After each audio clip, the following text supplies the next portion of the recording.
各位朋友，今日又同大家講講七仙魚嘅故事喎。七仙魚咧，由於喺網上傳聞話佢涉騙案而被捕嘅時候咧，哇，引起全城嘅關注喎。咁先前我都放咗兩條片上喺嗰個頻道上邊，例如講五仔苦主同埋一個叫做天神頻道嘅時候咧，點樣去追擊嘅七仙魚喎。我放咗喺我個頻道上嘅兩條片咧，都非常之受歡迎。放上去短短嘅一兩個鐘頭，已經有幾千人睇緊，現時係幾萬人睇緊。咁多朋友支持，咁多朋友訂閱，我又揾多啲資料同大家係傾一傾嘅。好。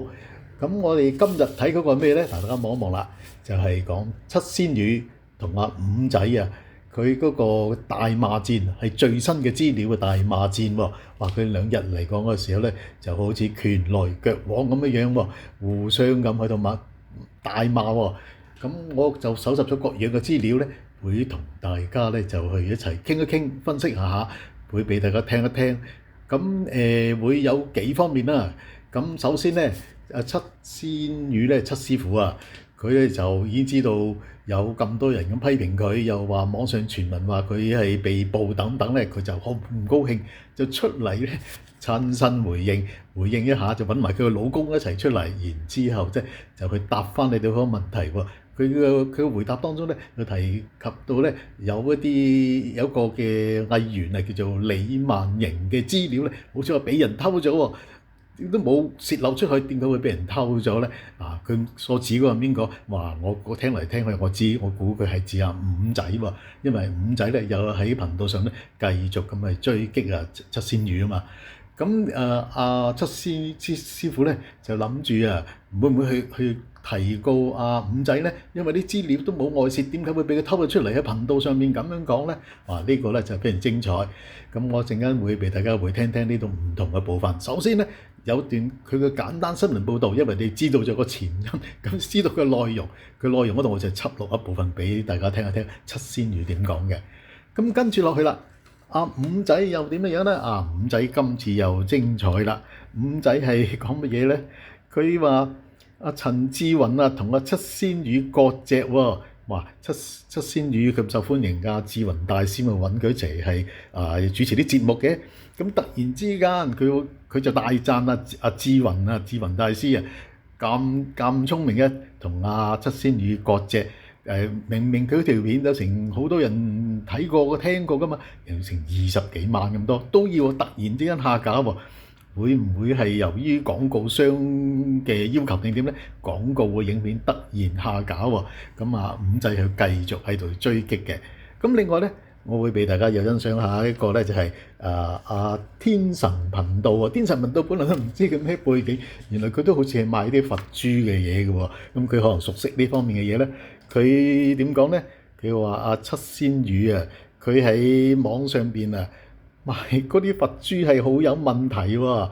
咁樣咧，佢用佢嘅分析，佢嘅專業咧，就去判斷一下。佢話七仙魚賣嘅水龍珠應該叫水龍珠，我真係唔識啦。咩叫水龍珠咧？七仙魚就話自己講話係純天然兼防瘟疫。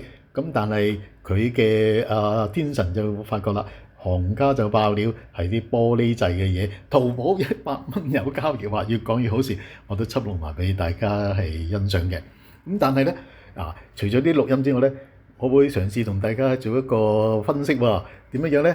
好多人都傳言話七師傅嘅資料咧，個背景資料係虛構嘅，學歷係假嘅，專業係假。咁呢樣嘢咧就係點樣咧？我嘗試同大家稍後咧查一查佢啲資料，用我自己嗰個認識，因為我之前咧係講過好多其他片嘅，例如我講任劍輝9萬幾人睇我一條片，1000幾人訂嘅就因為一條片啫。咁當然啦，有好多任劍輝嘅片，我講陶傑、蕭若元等等，我話分析咁多樣嘢，佢哋就喜歡我去搜集資料同大家分析。咁我就用我嘅經驗同大家講講，到底七仙魚嘅資料準唔準確咧？話我可以話初步話俾大家聽，佢呢個資料嚟講，佢咁嘅神秘人嗰啲資料，就算你揾埋維基揾埋各方面嘅嘢嚟講咧，都唔係一個真正嘅一個七仙魚喎。七仙魚到底係點樣？我稍後話俾大家知。好，首先俾大家聽咗錄音，聽完之後我再同大家分析下七仙魚。日前有網民指控人稱七師傅嘅七仙魚學歷造假、呃人做善事，涉嫌詐騙被警方拘捕。並且係有客人喺某個 YouTube 頻道指控七仙魚呃錢。七仙魚隨即喺網上發文澄清，佢星期五夜晚出席活動嘅時候，亦都當面回應事件。即係首先啦，有一個造謠嗰個網台啦，即係嗰個 YouTube 嗰個頻道啦，每一日都係不斷嘅造謠嘅，不斷嘅造謠、誹謗、造謠。咁咧都講嘅都係大話，都唔係事實。七仙魚又話，其中一位懷疑投訴佢嘅女子係節目主持人李曼瑩，不過七仙魚聯絡到對方就話冇投訴過佢。嗰個造謠嗰個話佢投訴我，造謠話係啦，話佢曾經嚟揾過我。李曼瑩啦，嗱不斷嘅留言同我講，師傅，我真係冇投訴過你。哇！咁你啲資料點解喺佢個手中？佢係俾人偷㗎，唔知邊個偷㗎？佢而家都要調查緊。七仙魚又話聯絡過涉事網台，話自己願意回應投訴同埋指控，但對方就冇聯絡過佢。佢話唔排除向對方出律師信。七仙魚亦都即場同老公合照同埋親熱，反駁網上聲稱佢離婚嘅傳言。所以講咩嘢咧？啲人咧都係啲網民咧，真係要用腦去諗下嘢。Face because people gossip around. They say we are already divorced. Yeah. Can you come here? Come here, take a picture. 嗱，嗰個台話我哋離咗婚啦。Yeah, to prove. Yeah, to prove. 話我哋離咗婚啦。哦，離咗婚啦係嘛？日日都造謠。好覺得好好笑啊！因為今日好多人都話師傅你點啊？我咩點啊？你唔係坐緊監嘅咩？係我話坐咩監啊？佢你冇睇新聞啊？跟住佢哋 send 俾我，我笑，我同我老公一齊笑咗好耐。跟住我話我都唔知點解會坐監啊！佢話你唔知人哋告你，我告我乜嘢？話你詐騙，我詐騙咗乜嘢？因為我都冇睇。因為每日咁忙都唔得閒睇咁多嘢，咁後尾得啖笑，真係好笑。咁但係咧，就算我話我冇坐監，啲人都唔信。所以講乜嘢咧？啲人咧都係啲網民咧，真係要用腦去諗下嘢。你而家點解決件事咯？咁嗰單嘢點解決啊？嗰單嘢首先。我要逐個我去即係去問啦。你唔知邊個嚟嘅？我知。嗱，其中佢就話有一個女仔投訴我，咁咧我揾到嗰個女仔係邊個？就係一個 artist 明星嚟㗎。要唔要講佢個名？要，如果你講到。好，講啦。係個藝人嚟嘅，投訴你。係邊個？唔係，即係首先啦，有一個造謠嗰個網台啦，即係嗰個 YouTube 嗰個頻道啦，每一日都係不斷嘅造謠嘅，不斷嘅造謠、誹謗、造謠，咁咧都講嘅都係大話，都唔係事實。咁咧開始我就覺得算啦，即係忍一時風波浪平靜，覺得算啦，即係唔好同人哋計較啦，人哋都係透過網上即係賺啲流量想揾食，算啦，開始就咁諗。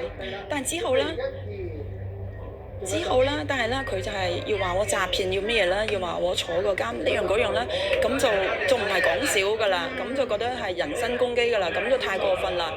咁之後咧，告翻佢啊？做緊要。咁而家咧就入邊嗰啲內容嗰啲提及到邊個投訴我嗰啲咧，咁我咧就打電話俾嗰個女仔啦，因為佢入邊影出嚟係邊個投訴我啊嘛，咁我就 call 嗰個女仔。嗰個女仔就係一個明星嚟㗎，藝人嚟嘅，係叫李曼榮，李曼榮。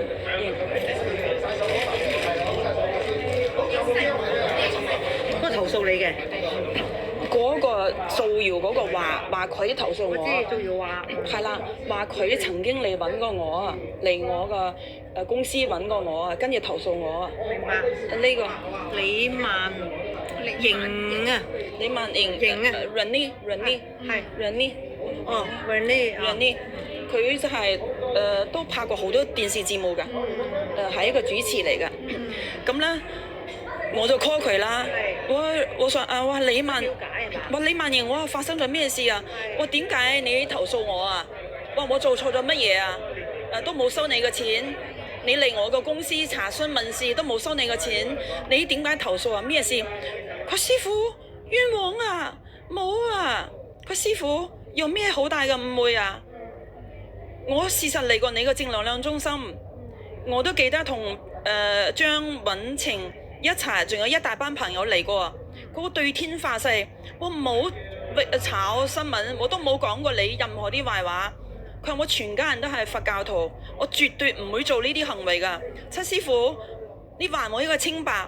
我話而家唔係我還你還唔還你嘅清白，我喺個網上嗰個人話你講我壞話喎，話你投訴我喎，話我話咁點解咧？佢話我冇啊。你認唔認識嗰個 YouTuber 先？佢話唔識啊。我話但係你嗰啲八字，你啲資料，你喺我哋中心消費嗰張紙嗰個填咗嗰張紙嗰啲資料，點解喺嗰個人手中？咁佢話咁我就要報警㗎啦。佢話因為呢件事咧係偷嘢，係資料外泄，佢而家好嬲㗎啦。報警，報警。咁咧，佢話你哋可以聽佢錄音嘅陣間。總之佢就話佢資料被人偷走咗，咁被偷嗰個單據嚟㗎，喺網上嘅單據係手寫單據。即係佢去我個公司嗰度啦，因為佢要單據㗎嘛。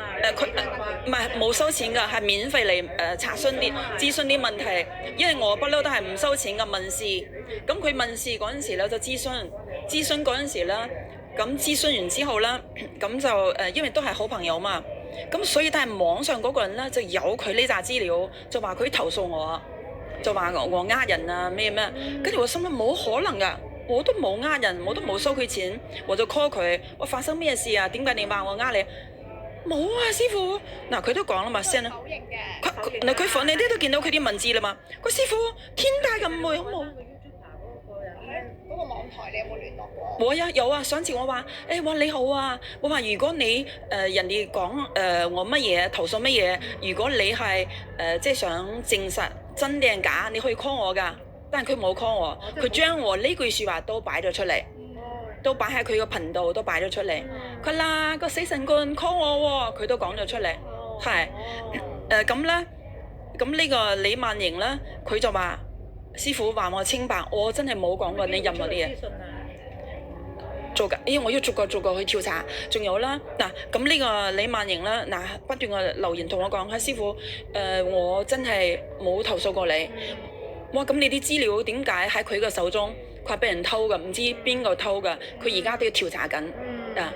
咁咧就我平時都好中意做慈善啦，因為本身我都有個慈善嗰個機構啦，我長期都派食物，長期都去幫助一啲嘅有需要啲人。咁大家好啊，我係五仔啊，阿七師傅你好啊，阿志雲大師你又好喎，係啊，哇你真係都幾快手噶喎，2日前同阿七師傅拍條片，咁就 private 咗下咗架噶啦。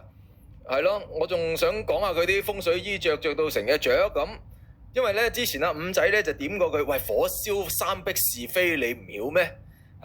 佢即刻着到紅當當，仲要擺嚿嘢喺個膊頭度，好似成把火咁樣。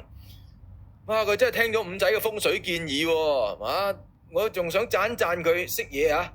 哎呀，想睇翻佢嗰個華麗嘅衣着，你轉個頭，阿陳志雲大師你就已經刪咗嗰條片啊！之前咧可能有啲網友唔知啦，咁七仙羽同阿陳志雲咧好似有個直播節目噶，就教養生噶嘛，係咪啊？咁我啊上網揾啦，因為開頭咧我見有啲網友啊留言，咁啊話：哎呀，五仔已經咩佢啦，咁樣就即係揭咗佢好多嘅鮮為人知嘅事啦。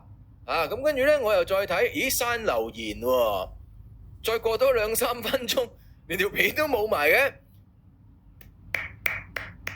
陳志雲先生，掌聲係俾你嘅。呢啲呢叫做是其是非其非。喺呢啲咁大是大非嘅情況底下，係真係往我咁多朋友同你都係朋友我知道阿聰哥翻到嚟香港就揾阿志雲大師，係嘛？阿威仔同阿志雲大師咧又係好熟嘅。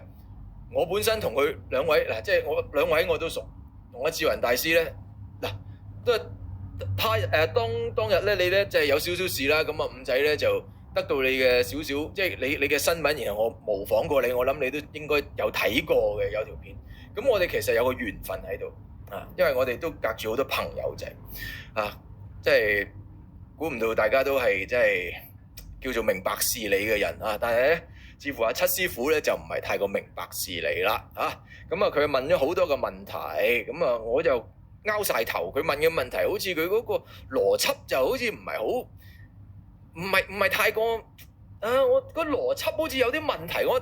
你睇到我哋咧就每一日都好多嘅所謂嘅人證物證就俱全，佢就話咧嗰啲係咧冇證據嘅匿名嘅假嘅，咁但係佢又叫人報警啦咁樣。其實我哋就已經報咗警啦，佢仲叫人報警添，係嘛？咁咧我哋嗰個報案嗰度咧，其實係真係實名報案嘅，律師信亦都係實名嘅，咁就我哋亦都之前你睇到個片，我哋不厭其煩咁喺度睇到cap 咗佢，就係慈善機構就辦咩啦咁樣樣，佢所有嘅嘢都有證有據，但係咧佢就話竟然咧有晒證據咧都可以用三安白做嚟形容嘅，我就唔知佢歪咗音啊！佢平時歪音，連啲詞語都唔識用。其實你係咪想講證據確鑿咧？三安白做唔係咁樣用嘅喎，呢個四字成語係咪證據確鑿咧？首先真係要再一次咧係感謝阿陳志雲先生咧，佢係深明大義。2日前同呢位七仙魚咁咧就做咗個直播，咁咧之前我見佢點擊都唔錯㗎，拗下都有20-30萬 view 㗎，咁即刻咧就割席割得快，真係呢啲人真係最緊要懸崖勒馬應該咧就冇用錯詞語㗎啦咁仲睇到咧，其實咧佢個影片咧當中咧就係有一啲咧所謂叫做廣告商嘅贊助啦，係嘛？我亦都要真係俾啲掌聲呢一個廣告商㗎，呢啲咧亦都係深明大義、大是大非喺呢啲大家都已經睇到晒，係佢自己一個人咧，仲喺度咧唔明白喎，喺度話點解咧？點解啲人仲要咁樣去呢啲唔係叫抹黑。如果譬如你係一個女人。我話你係強姦阿婆嘅呢個咧就叫亂噏抹黑，但係咧我哋有證有據咧，咁你見到晒咧所有嘢咧就出晒嚟㗎，咁然後咧你就用咗抹黑呢個詞語啦。抹黑呢個詞語咧又唔係咁樣用嘅，我估唔到咧就平時廣東話就唔係太正估唔到咧連用詞方面咧都未用得係咁精準，因為咧其實中文字咧的而且確係博大精深可能有啲風水五行咧，亦都係好難叫做可以融會貫通同埋中文字咧都唔係話咁容易咧係可以用得啱嘅。大家好，我係天神。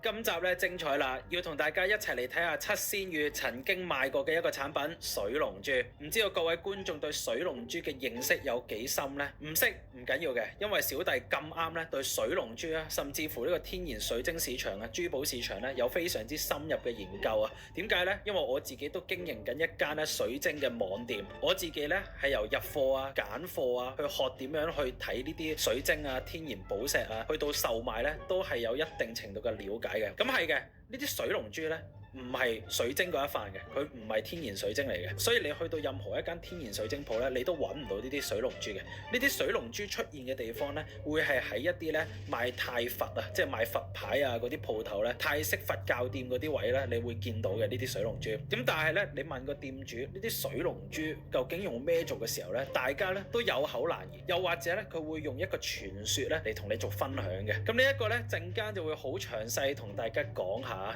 咁但係咧，其實水龍珠咧喺呢個泰佛嘅行業入面咧，有一啲行家咧，咁其實佢都爆咗呢個水龍珠究竟真實係啲乜嘢嚟嘅。咁啊，今集咧我哋一次過拆解啊！開始之前都係啦，記得訂閱、讚好我呢個 channel 啊！咁如果你想用邏輯分析去睇更多唔同嘅城中熱話去學下嘢咧，咁都記得訂閱我呢個 channel 啊！咁如果你支持我咧，咁都可以留言分享下你嘅睇法嘅。好啦，咁我哋不如即刻開始咯！我哋喺正式講水龍珠佢實際係啲乜嘢，或者佢個公價係幾多嘅時候咧，不如我哋睇下咧七仙魚點樣評論佢呢件產品咯，好嘛？水龍珠太美啦，唔好走寶啊，知唔知啊？好多明星名人啊都用我個水龍珠啊，呢啲唔係水晶。係珠寶，我嘅學生都賣水龍珠，所以咧批發嘅6800蚊條俾我，所以我先可以咁平賣俾大家啊，冇中間人噶，同埋全部都加持開光過噶。水龍珠咧咁啊可以吸財啦，吸桃花，去小人基本上乜都做到噶。坊間咧賣嘅價格要一粒幾千蚊，但係咧我一條手鏈有20粒，又係純天然，有寺廟加持，效果咧係快速，同埋又大咧又超值。價格非常優惠，所以咧你就記得咧去要揾我買水龍珠啦，唔好去出面咧俾人呃啦。好啦，咁我哋講到呢度，咁你睇到咧七仙魚對於佢自己個 product 嘅價格咧係非常之有信心嘅喎。咁同埋呢一度佢指出坊間賣呢啲水龍珠嘅價格咧一粒係要幾千蚊㗎。而佢呢條手鏈咧，一條有20粒㗎，純天然嘅喎，哇咁犀利！咁你呢度20粒，再乘翻坊間賣嘅價格幾千蚊，我當4000蚊咧，咁咪真係要8萬蚊一條咯，咁誇張！依家8萬蚊一條嘅水龍珠，你只需要批發價6800蚊就可以賣出去，咁真係好有良心喎！哇，你咁有良心，難怪你啲 fans 咁支持你啦，七師傅支持你。咁我哋見到阿七仙魚賣嘅水龍珠啊，佢咧咩色都有啦，白色、紅色、粉紅色、黃色、紫色、綠色、藍色、黑色，乜嘢色都有。總之飯飯店啊，係咪集中力啊、魅力提升、招人緣啊、累積財富、事業旺啊、避險啊、辟邪擋降頭啊，哇！去到2020年，即係有 Covid 嘅時候咧，佢甚至乎係防埋瘟疫嘅喎，哇！問你死未？咁其實之前葉小姐，你做乜鬼嘢買50萬嘅佛牌啊，或者嗰啲金塔布啊？你同阿七師傅買條水龍珠咪得咯，乜都搞掂啦，係咪啊？咁點解阿七仙魚你呢條水龍珠咁勁，你又唔 sell 出去咧？同埋你話係天然嘅喎，而且如果佢係天然，佢又唔係水晶，佢係珠寶，咁佢係乜嘢珠寶咧？咁不如咧？我就帶大家睇一睇行家係點樣講呢一條水龍珠，好嘛？咁呢好啦，我哋跟住咧就睇睇七仙魚嘅背景資料啊！嗱，我試試去查一查呢個初步睇睇呢個咁嘅網上嘅資料點講咧，係維基百科嘅。佢講得好奇怪嘅，七仙魚英文名就 Master Seven， 我哋明啊，佢有個英文名喎，個英文名咧叫做 Doma Terra。串俾大家聽先 ，D-O-L-M-A 叫 Doma，Terra 咧 T-A-R-A。Doma 係點解咧？我唔識嘅嘢我就會查，我好中意查資料同埋分析資料咁，我話翻俾你知啦。Doma 咧係一種土耳其嘅文字，就係一種葡萄葉，人哋攞嚟包種啲葡萄葉，話佢改個名咁特別嘅。咁 Terra 咧 T-A-R-A 係咩嘢咧 ？Terra 咧就係 Buddhism， 即係佛教咁解喎。咁阿七仙魚咧就1968年8月8日出生，咁一般人就稱佢個七師傅啦。原名係趙靈，即係姓趙，叫做阿靈喎。但係咧亦都曾經表示呢個趙靈嗰個名咧都係筆名。咁咪香港嘅風水師同埋藝人啦。咁由於參與呢個 ViuTV 電視節目演出咧，就為觀眾所熟悉嘅。佢嘅特色就係半鹹淡嘅廣東話同埋口頭禪或者係師傅愛你。嗱，好坦白講，咁我對七師傅嘅第一個印象咧，以幾年前就突然之間聽到佢講實，我嘅第一個印象嘅感覺咧，我覺得佢好似八兩金講嘢咁嘅方式喎。咁呢個冇咩貶義，不過講嘢方面，由於佢講嘢比較上係半鹹淡嘅廣東話，就冇咩貶義，亦都冇乜嘢嘅。好啦，我哋又睇翻佢資料先。七仙羽咧就係馬來西亞華裔，喺台灣、新加坡等地成長。佢雙親咧曾經喺英國經營生意。年幼嘅時候咧，由於體弱、身體差，咁咧就多病喎，於是乎就拜師學習呢個風水命理。10幾歲咧就嚟到香港讀中學，更加註冊成為香港嘅作曲家同埋作詞家協會會員。乜原來佢識作曲同埋識作詞㗎？咁呢個我又唔係好知喎。原來佢咁特別嘅。好啦，佢畢業之後咧就留學喺歐美。大學咧就主修新聞系，碩士主修呢個商業管理。曾經咧就去過克羅地亞、德國、印度等嘅地方咧居住同埋修行。又喺台灣個 TVBS 嘅新聞部咧做咗1年幾嘅記者。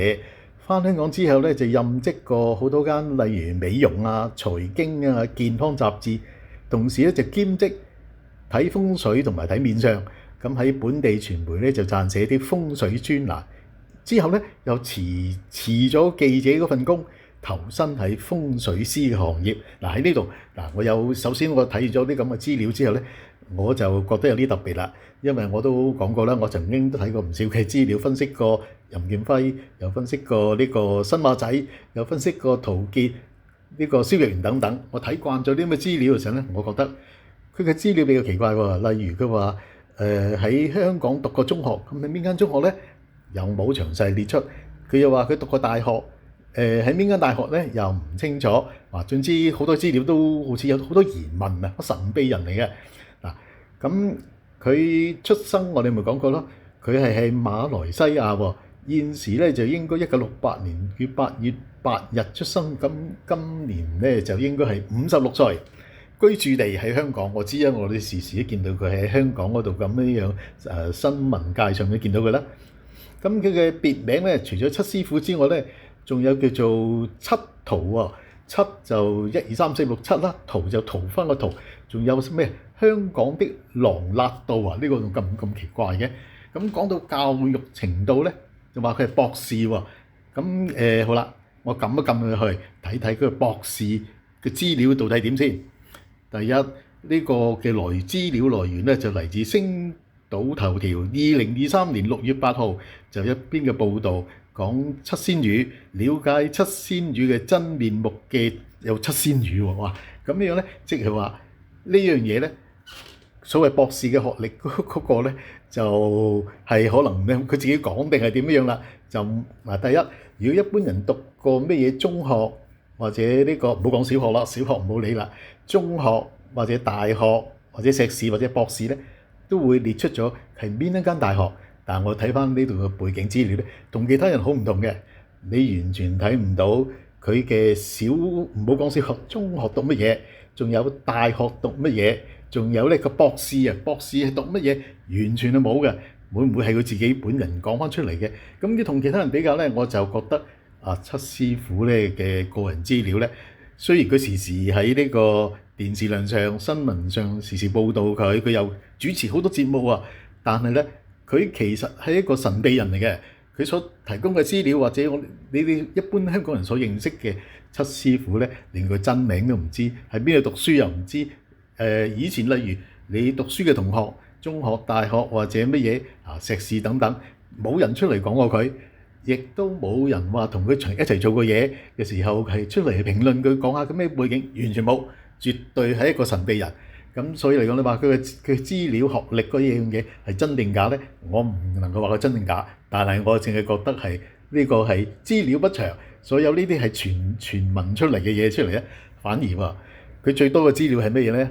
就係電影視上嘅作品列出咗好多乜嘢喺節目，例如 ViuTV， 大部分都要 ViuTV， 咩鬼同你上位啊，或者咧就總有一番喺左近啊，第幾多集啊，有比賽講鬼故啊等等呢啲。咁我可以話俾大家知，我覺得佢啲個人資料唔係咁詳細咯，唔能夠話佢真定假，但係完全都唔能夠判斷，咁只能夠傳出一個有疑問，好大嘅疑問啊！以後咧，我有機會再揾多啲，咁不如咧就俾大家聽聽佢講自己嘅背景啦。嗱，聽完之後你會發覺佢其實講自己嘅背景都唔係好多，反而佢講佢自己嘅特色多啲。好，請大家欣賞。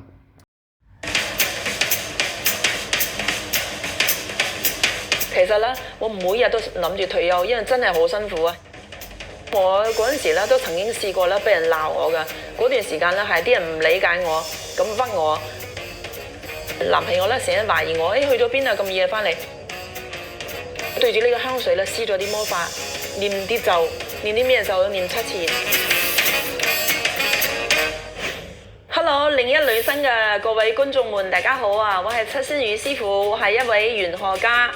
當初咧入行咧係冇諗過㗎，天生就係好中意修行，唔知點解，咁就跟過唔同嘅師傅學咗好多嘅西洋嘅一啲嘅magic， 要學咗一啲嘅東方嘅一啲嘅知識嚇，中西合璧咁樣去運用嘅，都試過咧幫過一個老人家去睇風水，咁去到佢屋企咧就揾唔到張床喎，咁佢張床嗰度一啲雜物多到咧，好似一座山咁樣嘅。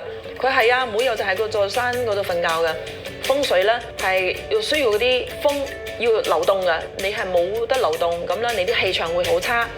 當然有啦，如果話冇嘅話咧係唔正常嘅，因為人咧係有七情六慾，唔係話成日都係咁開心哈哈笑噶嘛。嗰陣時咧都曾經試過咧俾人鬧我嘅，嗰段時間咧係啲人唔理解我，即係等於一個總統克林頓又好啦，特朗普都好啦。多人關注，一定多人鬧佢嘅。但係我唔開心嘅時間好短㗎，都係1-2個鐘我就冇嘢㗎啦。因為本身我係修行人，咁鬧我嗰啲人呢，我都唔介意嘅。因為呢，佢講嘅如果係事實嘅話呢，我會多謝佢，我會改善。如果佢講啲嘢呢，係純粹係為咗發泄佢嘅情緒嘅話呢，我咪當做一個功德，幫下人，令到人哋舒適下。其實咧，我每日都諗住退休，因為真係好辛苦啊！啲預約咧話要排到好長時間㗎啦。咁但係咧，即係我咧，如果真係退休嘅話咧，我又覺得好浪費啊！咁我就諗住咧，即係人生咧，你一定要去識得合理嘅分配。其實咧，我對所有啲嘢咧，我都睇得好快，我都冇所謂。就算而家要我咧瞓天橋底瞓街，我都冇所謂嘅，我都可以做得到嘅。我個頭髮可能一路都好多㗎，咁所以我從來都唔擔心㗎，因為咧不斷㗎，無論我係拍拖又好，唔拍拖都好，一路都好多人追我㗎，都當我個男朋友冇到。咁台面呢扎嘢啦，咁如果送啲咩俾個男人啦？唔通送孖煙通？除非你嘅男朋友係60歲。80歲嗰啲㗎咩阿伯係咪？呢啲僆仔都唔會着㗎。手錶咧就少啲送，點解咧？除非你送好名貴㗎香水最穩陣，點解咧？因為咧你送啲嘢俾佢咧，你都希望佢咧成日愛你啦，成日掛住你啦，係咪？對住呢個香水咧施咗啲魔法，念啲咒，念啲咩咒？念7次就話用呢個香水個人咧一定好愛我，講7次。你整臭佢嗰陣時，掃地抹台，點解咁臭嘅？噴！嗱，幫佢噴，唔可以沖涼，因為咧一沖完涼佢就唔臭啦嘛。你要令到佢咧隨時保持臭嘅狀態，唔需要遺臭萬年嘅，遺臭1日就得㗎啦。你噴得多咧，佢一定好愛你㗎啦。平時咧我工作好忙碌㗎，咁咧我嘅男朋友咧冇安全感㗎，佢話：哇，你會唔會背住我殺滾㗎？話我咩話？我係一個修行人啊，點會殺滾啦？我邊個時間滾啊？證明咧佢係好緊張我，好愛我噶。如果你想令到啲男人係成日都係保持新鮮感，好愛你嗰個時候咧，你一定要獨立，一定唔可以完全依賴男人。好聰明，好有自信，咁你個魅力就出嚟噶啦。